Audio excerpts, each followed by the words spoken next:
March 1943. Inside Boeing's Seattle factory, fluorescent lights buzz overhead as Ruby Mitchell stands before a panel of 5 engineers. Their suits are pressed, their MIT diplomas framed on the wall behind them. Ruby's hands are calloused, her fingernails still dark with machine oil from the morning shift. She's holding a folder of handwritten calculations, her proposal for revolutionizing bomber production. The lead engineer doesn't even look at her papers. "Miss Mitchell, we appreciate your enthusiasm, but we don't take engineering advice from factory girls." The words hang in the stale air. Ruby's jaw tightens, but she doesn't respond. Not yet. What these men don't know, what they can't possibly imagine, is that this dismissed factory girl is about to solve the crisis that's been strangling American bomber production for 18 months. What happens next will change the course of the air war over Europe, save thousands of lives, and prove these credentialed experts catastrophically wrong. But we're getting ahead of ourselves. To understand how one 22-year-old woman with no formal engineering education outsmarted Boeing's best minds, we need to go back to when the numbers started screaming disaster, and nobody in power wanted to listen. 1942. The war is going badly. German U-boats are sinking Allied ships faster than they can be replaced. The Luftwaffe controls European skies. American boys are dying in North Africa, in the Pacific, in the cold waters of the Atlantic, and in Washington, military planners are staring at production reports that make their blood run cold. The Boeing B-17 Flying Fortress is supposed to be America's answer to Hitler's war machine. 4 engines, 13 machine guns, capable of carrying 4,000 pounds of bombs deep into enemy territory. It's a beautiful aircraft, a technological marvel. On paper, it's exactly what the Allies need to turn the tide. There's just one problem. Boeing can't build them fast enough. The numbers tell a brutal story. The Army Air Forces need 1,500 B-17s immediately, with production ramping to 300 per month. What they're getting from Boeing's Seattle plant is 1 bomber per week. 1. At this rate, the war will be over before America can establish air superiority, and not in the way anyone wants. The bottleneck isn't engines or aluminum or any exotic component. It's something far more mundane, far more frustrating. It's rivets. Specifically, the agonizingly slow process of installing hundreds of thousands of rivets to hold each bomber's aluminum skin to its frame. Inside the Seattle factory, the scale of the operation is staggering. The plant runs 3 shifts, 24 hours a day, 15,000 workers, most of them women, because the men are overseas fighting. The factory floor stretches the length of several football fields, filled with the deafening cacophony of pneumatic hammers, metal on metal, shouted instructions barely audible over the industrial symphony. Each B-17 requires approximately 400,000 rivets. 400,000 individual metal fasteners that must be heated, positioned, hammered, and inspected. Using Boeing's current methods, techniques essentially unchanged since World War I, each major fuselage section takes 2 hours to rivet. 2 hours of painstaking, exhausting work for a single section. Multiply that across the entire aircraft, factor in the other assembly stages, and you get 1 completed bomber every 7 days. The engineers know this is unacceptable. They've known for months. Teams of MIT-trained aeronautical engineers have been working overtime, analyzing every step of the process, looking for efficiencies. They've tried different rivet sizes, different hammering patterns, different crew configurations. Nothing works. Production remains stubbornly stuck at 1 per week, and the pressure from Washington intensifies daily. What the engineers don't realize is that they're trapped by their own expertise. They're following the manual, the established procedures, the approved methods. They're doing everything by the book. The problem is that the book was written for a different era, different materials, different production scales. But when you're trained to trust the manual, when your entire professional identity is built on following established engineering principles, questioning the fundamentals feels dangerous, unprofessional, wrong. So they keep trying incremental improvements to a fundamentally flawed process. And every day, the gap between what America needs and what Boeing can deliver grows wider. Meanwhile, on the factory floor, Ruby Mitchell is learning things the engineers will never know. Ruby grew up on a wheat farm in eastern Washington, the 3rd of 5 children. Her father taught her to fix tractors before she was 12, Not because he was progressive about gender roles, but because he needed the help, and Ruby had a knack for understanding how machines worked. She could hear when an engine was running wrong, could diagnose problems by the sound and feel of equipment. Her hands learned the language of metal and motion. When the war started and Boeing put out the call for workers, Ruby was 19 and desperate to contribute something meaningful. Her brothers had enlisted, one in the Army, one in the Navy. She couldn't fight, but she could build the planes that would protect them. She took the bus to Seattle, passed the basic aptitude test, and was assigned to the riveting crew. The work was brutal. 10-hour shifts, 6 days a week, standing on hard concrete, arms raised overhead for hours at a time. The pneumatic rivet gun weighed 15 pounds and kicked like a mule with every trigger pull. By the end of her first week, Ruby's shoulders screamed with pain. Her hands were covered in blisters and her ears rang constantly from the noise. But she didn't quit. She learned. She watched.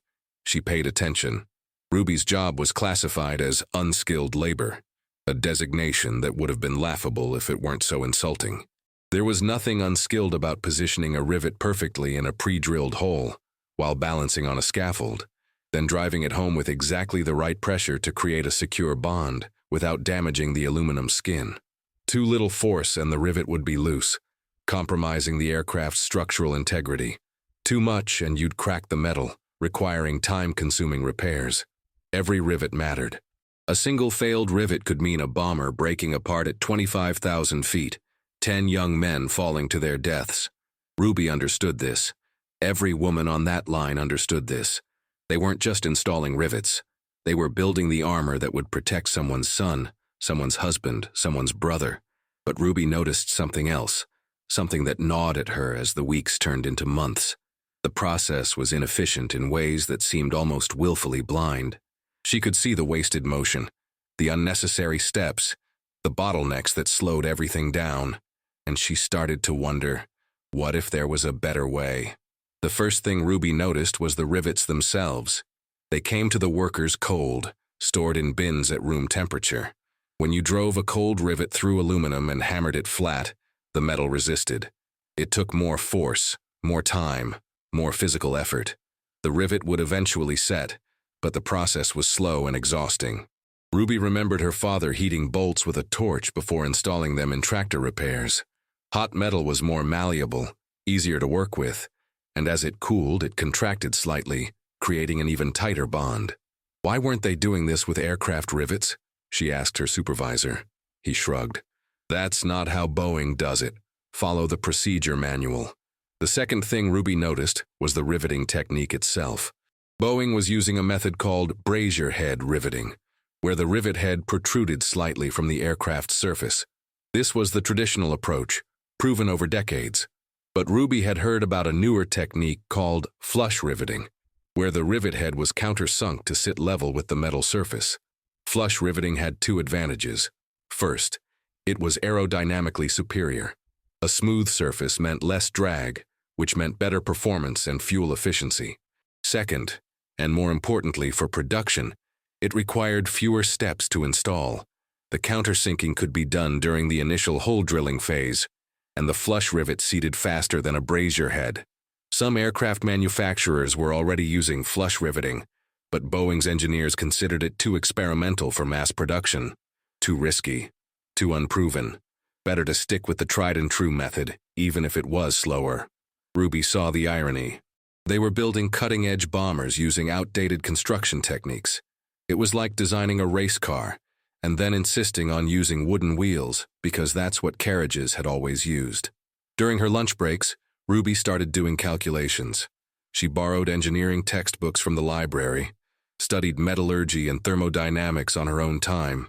She timed every step of the riveting process, identified exactly where the delays occurred, and worked out the mathematics of how much time could be saved. Her conclusion was startling.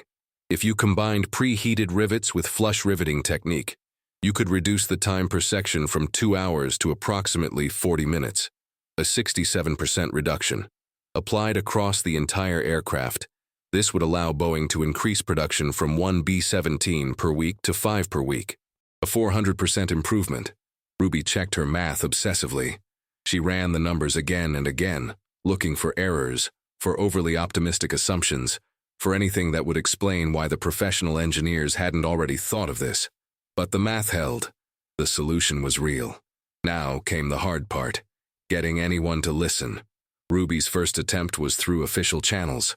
She wrote up her proposal in careful longhand, explaining the physics of preheated rivets, the advantages of flush riveting, and the projected time savings. She included her calculations, her observations from the factory floor, and a detailed implementation plan. It took her 3 weeks of evenings to complete. She submitted the proposal to her floor supervisor, a middle-aged man named Frank, who'd worked at Boeing since before the war. Frank glanced at the first page, saw the technical language, and looked at Ruby with something between amusement and pity. "Ruby, this is above your pay grade. The engineers handle this kind of thing. But the engineers aren't seeing what I'm seeing on the line. I'm telling you, this would work. I'm sure you mean well, but you don't have the training to understand all the factors involved. Stick to your station, do your job, and let the professionals handle the engineering." Ruby took her proposal back, frustration burning in her chest. But she didn't give up. Her second attempt was more direct. She requested a meeting with the engineering department, citing production efficiency concerns.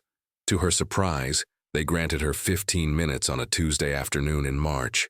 That's how Ruby found herself standing in that conference room, facing 5 skeptical engineers, holding her folder of calculations like a shield. She presented her case clearly and methodically. She explained the preheating process, the flush riveting technique, the time savings, the production increase. She showed them her math, her observations, her implementation plan. She spoke with confidence born from months of study and certainty that she was right. The engineers listened with expressions ranging from boredom to barely concealed condescension. When she finished, there was a long silence. Then the lead engineer, a man named Harrison with silver hair and a Princeton class ring, leaned back in his chair and smiled the way you smile at a child who said something adorably naive. "Miss Mitchell, we appreciate your enthusiasm. It's wonderful to see our workers taking such interest in the production process. But aircraft manufacturing is an extraordinarily complex field. There are safety factors, metallurgical considerations, aerodynamic stresses that require years of specialized training to understand. I understand that, sir, but the techniques you're suggesting have been considered and rejected by our engineering team. Preheating rivets introduces thermal expansion variables that could compromise structural integrity. Flush riveting, while aesthetically appealing, hasn't been proven reliable for the stress loads our bombers experience." Ruby felt her face flush. "Sir, with respect, I've done the calculations. The thermal expansion is actually beneficial because—" Harrison cut her off with a raised hand. "Miss Mitchell, I have a degree in aeronautical engineering from Princeton. My colleagues here graduated from MIT, Caltech, and Stanford. We've spent our entire careers studying these problems. We don't take engineering advice from factory girls." The words landed like a slap. The other engineers nodded in agreement. The meeting was over. Ruby walked back to the factory floor, her proposal still clutched in her hands, her eyes stinging with angry tears she refused to shed. She'd been dismissed not because her idea was wrong, but because of who she was. A woman, a factory worker, someone without the right credentials, the right background, the right to be taken seriously. But here's what the engineers didn't understand. Ruby Mitchell was the daughter of a farmer who'd survived the Dust Bowl by refusing to accept defeat. Stubbornness was in her blood, and she knew she was right. So she went back to her station, and she kept working. But now she worked with purpose. She started making small modifications to her own riveting process, testing her theories on a micro scale. She heated rivets with a small torch when supervisors weren't looking. She experimented with flush riveting techniques on non-critical sections, and her sections started going faster. It was subtle at first. Ruby's team would finish their assigned sections 15 minutes ahead of schedule, then 20 minutes, then half an hour. Other workers noticed. Word spread quietly through the factory floor. Some of the other riveters started copying Ruby's techniques, sharing the knowledge in whispered conversations during shift changes. Production numbers in Ruby's section ticked upward. Not dramatically, not enough to attract management attention, but enough to be measurable. The women working around Ruby were completing more sections per shift than teams in other parts of the factory. Eventually, someone in management noticed the discrepancy in the production reports. Why was Section 7 consistently outperforming other sections? They sent a supervisor to investigate. The supervisor watched Ruby work for an hour, saw the preheated rivets, saw the modified technique. He didn't understand the engineering behind it, but he understood results. He filed a report noting unauthorized procedure modifications in Section 7 that appeared to be improving efficiency. The report sat on a desk for 2 weeks. Under normal circumstances, it would have resulted in a reprimand for Ruby. Workers weren't supposed to deviate from approved procedures. But these weren't normal circumstances. By March 1943, the production crisis had reached a breaking point.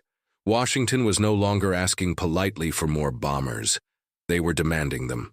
The War Department sent representatives to Seattle to personally investigate why Boeing was failing to meet quotas. Heads were going to roll if the situation didn't improve immediately. Boeing's executives were desperate. They'd tried everything the engineers suggested. They'd added more workers, extended shifts, offered bonuses for faster production. Nothing worked. The fundamental bottleneck remained. Riveting was too slow, and nobody knew how to speed it up. Then someone remembered the report about Section 7, and someone else remembered the factory girl who'd proposed that crazy riveting idea back in March. And suddenly, in the cold mathematics of desperation, Ruby Mitchell's impossible idea didn't seem quite so impossible anymore.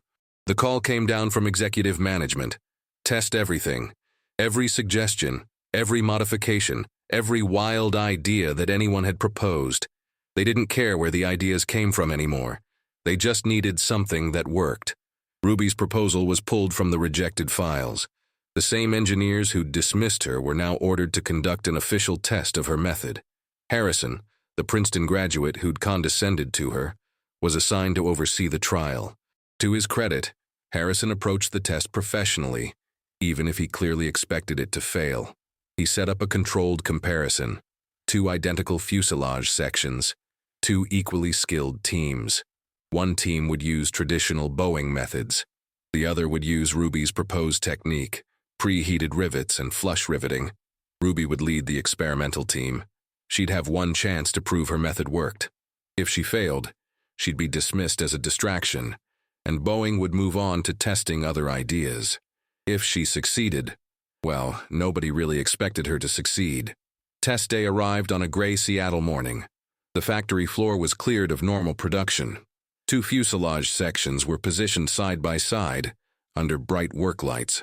Ruby's team consisted of 4 other women from her regular crew, all of whom had been practicing her techniques for weeks. The traditional team was composed of Boeing's fastest, most experienced riveters. Engineers, managers, and military observers gathered to watch. There was an almost carnival atmosphere, though the underlying tension was palpable. Millions of dollars, thousands of lives, and the course of the war potentially hung on what happened in the next few hours. Harrison explained the rules.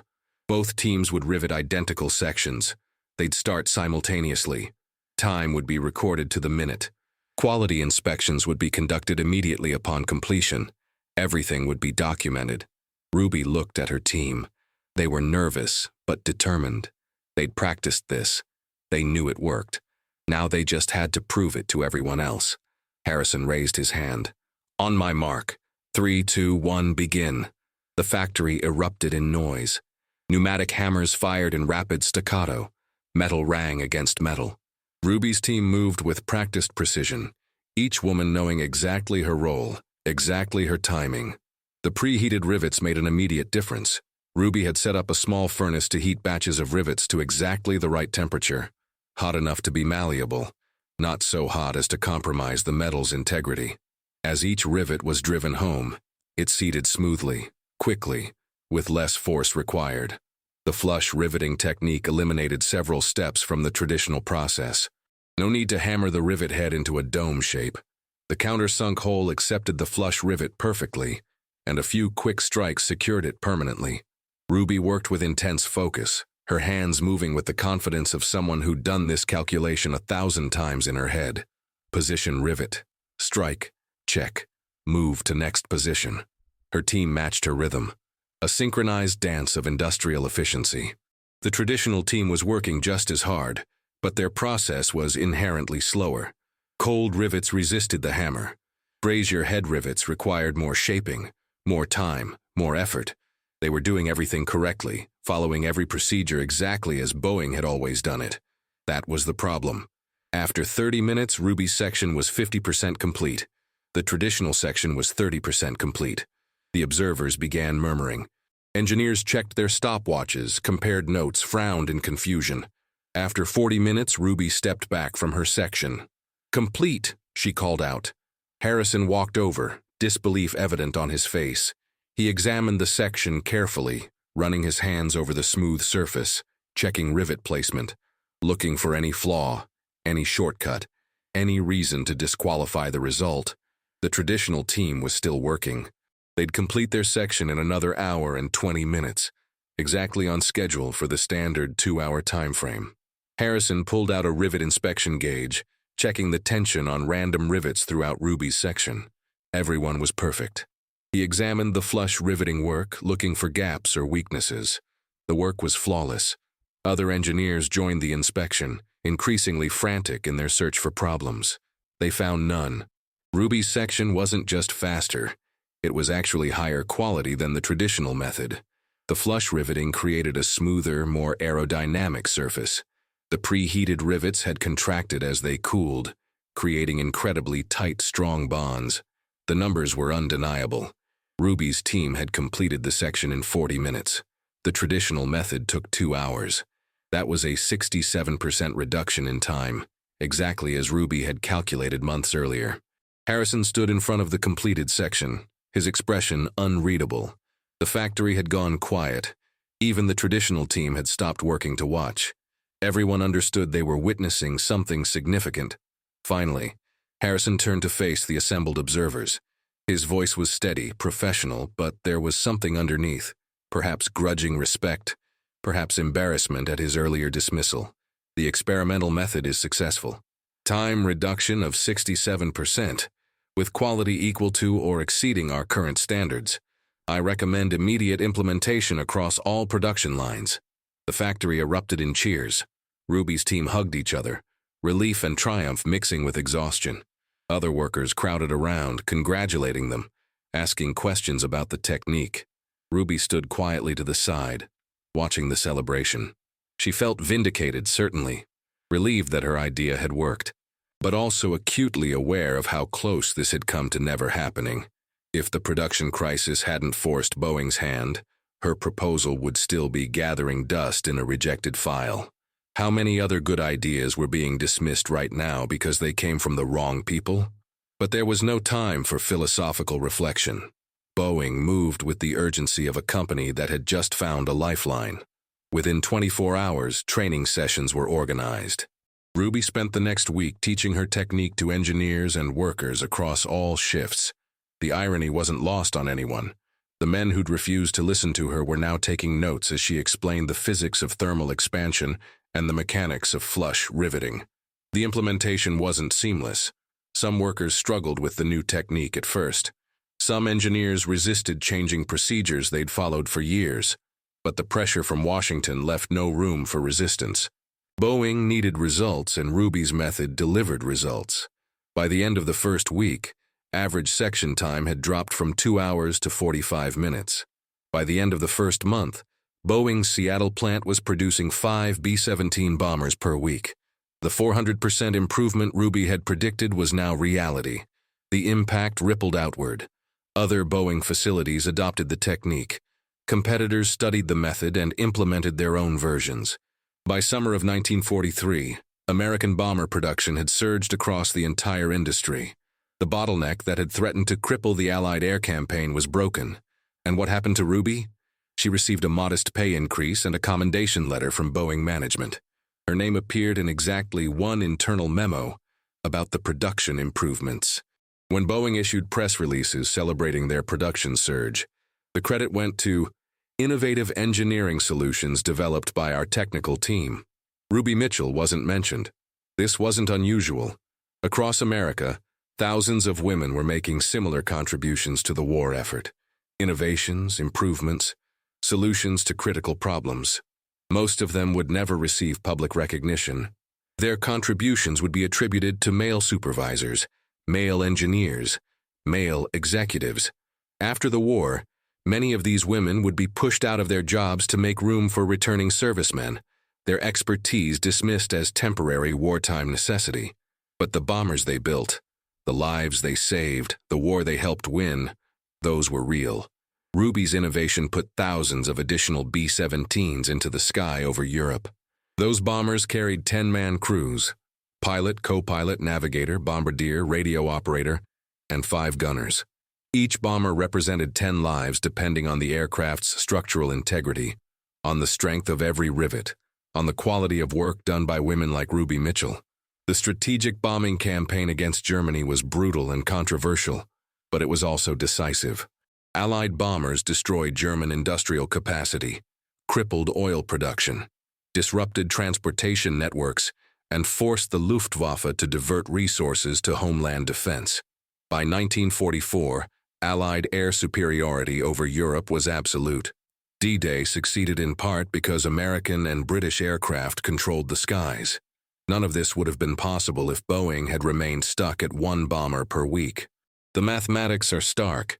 Without Ruby's innovation, American bomber production in 1943 would have been roughly 200 aircraft. With her innovation, production exceeded 800 aircraft. That's 600 additional bombers, 6,000 additional aircrew positions, thousands of additional bombing missions. How many pilots survived because there were enough bombers to fly in proper formation, providing mutual defensive fire? How many missions succeeded because there were enough aircraft to overwhelm German defenses? How many soldiers on the ground lived because Allied bombers had destroyed the factories producing German tanks and ammunition? These questions are impossible to answer precisely, but the general truth is clear. Ruby Mitchell's impossible idea saved lives, thousands of them.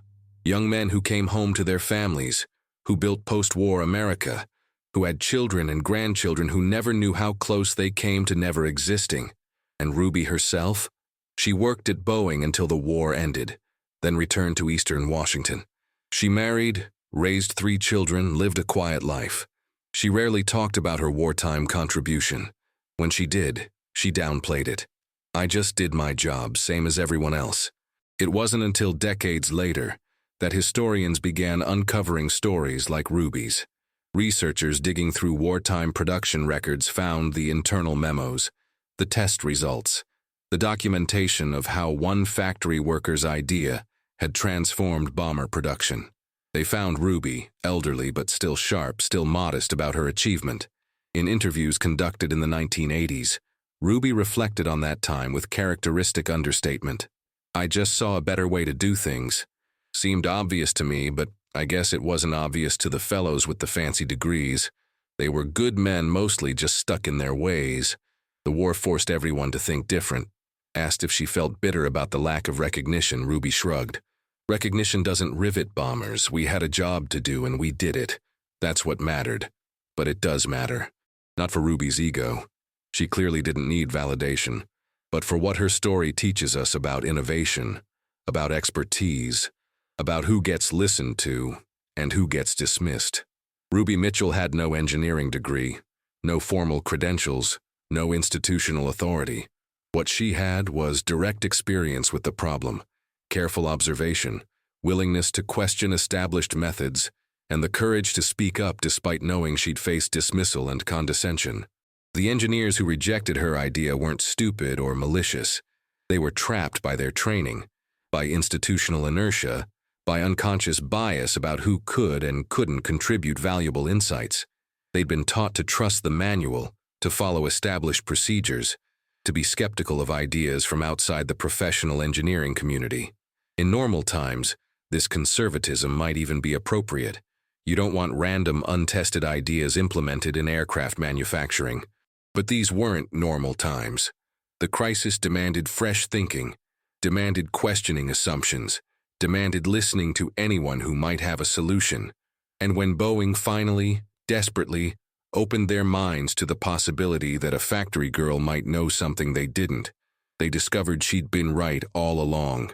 This pattern repeats throughout history. Frontline workers see inefficiencies that managers miss. Patients notice symptoms that doctors dismiss. Users identify product flaws that designers overlook. The people closest to a problem often have the clearest view of potential solutions. But organizational hierarchies, credentialism, and bias create barriers that prevent good ideas from flowing upward. How many problems remain unsolved because we're not listening to the Ruby Mitchells of today? How many innovations are gathering dust in rejected proposal files because they came from someone without the right credentials, the right background, the right demographic profile? In healthcare, nurses and medical technicians often identify process improvements that could save lives and reduce costs, but their suggestions are dismissed by physicians and administrators who outrank them in the institutional hierarchy. In retail and service industries, frontline employees understand customer needs and operational inefficiencies far better than corporate strategists, but their insights rarely reach decision-makers. In technology companies, customer service representatives hear about product problems constantly, but engineers often ignore their feedback as not technical enough. The cost of this dismissiveness is enormous. Problems persist longer than necessary. Innovations are delayed. People die, money is wasted, opportunities are missed, all because organizations fail to create channels for good ideas to be heard regardless of their source. Ruby's story offers a different model. When Boeing finally tested her idea based on merit rather than credentials, they discovered a solution that had been available for months. The only thing that had changed was their willingness to listen. Imagine if Boeing had listened the first time Ruby proposed her idea. Production improvements would have started in late 1942 instead of spring 1943. That's 6 months of additional bomber production, potentially hundreds more aircraft, thousands more lives saved. The delay wasn't technical. It was purely about institutional bias and ego. This is the real lesson of Ruby Mitchell's story. Innovation doesn't require genius or credentials or institutional authority. It requires observation, critical thinking, and courage. And it requires organizations willing to listen to anyone who might have a good idea, regardless of who they are. Boeing called Ruby crazy. They dismissed her as an uneducated factory girl who didn't understand the complexities of aircraft engineering. They were wrong, and their wrongness nearly cost the Allies the air war over Europe. Ruby was right. Her impossible idea worked exactly as she'd calculated. And because one factory girl refused to accept that impossible meant anything other than, "We haven't tried it yet," thousands of young men came home from the war. The next time someone without credentials, without authority, without the right background, proposes an idea that challenges established methods, remember Ruby Mitchell. Remember that expertise comes in many forms. Remember that the people doing the work often see things that the people managing the work cannot. Remember that "we don't take advice from people like you" might be the most expensive sentence ever spoken. Ruby Mitchell proved them wrong. History vindicated her. And somewhere in the sky over Europe in 1944, in the cockpit of a B-17 that wouldn't have existed without her innovation, a young pilot flew home safely, never knowing that his life had been saved by a farmer's daughter who refused to stay quiet when she knew a better way. If you found Ruby Mitchell's story as powerful as I did, please hit that subscribe button and join our community of history enthusiasts who believe that the most important stories are often the ones that were never told. Your subscription helps us continue uncovering these hidden chapters of history that deserve to be remembered.